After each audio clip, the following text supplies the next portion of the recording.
ఏమనుకుంటున్నావు గెస్ చెయ్? నేనేమన్నా స్వీట్ రెసిపీ అనుకుంటున్నా. స్వీట్ డెజర్ట్ లాగా అనుకుంటున్నా. అది కూడా డ్రాగన్ ఫ్రూట్‌తో అనుకుంటున్నా. ఎందుకు అనుకుంటున్నా అంటే నేను ఇంటికి రాగానే నాకు అన్నం వద్దు. నాకు ఇట్లా ఫ్రూట్స్ అలా కోసిపెట్టు. డ్రాగన్ ఫ్రూట్ కోసిపెట్టు అని చెప్పా మా మమ్మీకి. చెప్పంగానే వద్దొద్దు ఏమన్నా చేసుకుందాం డ్రాగన్ ఫ్రూట్‌తో ఏమన్నా చేసుకుందాం అంది. సో, అలా అంది కాబట్టి నా ఇంటెలిజెన్స్, నా సిక్స్త్ సెన్స్ డ్రాగన్ ఫ్రూట్‌తో ఏమన్నా డెజర్ట్ అనుకుంటున్నా. ఓకే. అనుకుంటున్నావు డెజర్ట్ అనుకుంటున్నావు. అనుకుంటున్నా.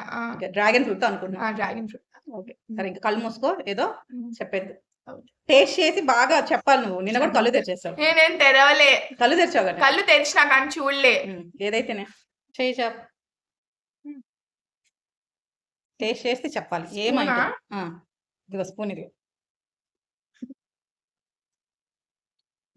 ఐస్ క్రీమ్ ఈక్వలెంట్‌గా ఉంది.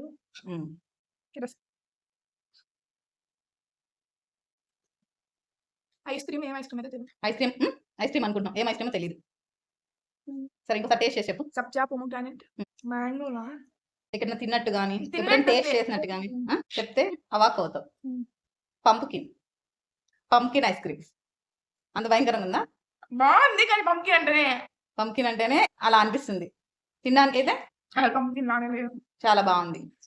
చాలా ఆశ్చర్యంగా. ఇందుకు ఆశ్చర్యంగా ఉందా? పంప్కిన్ తో ఇలా చేసామంటే చాలా గ్రేట్. అసలు ఎవ్వరికి రాని ఐడియా వచ్చింది.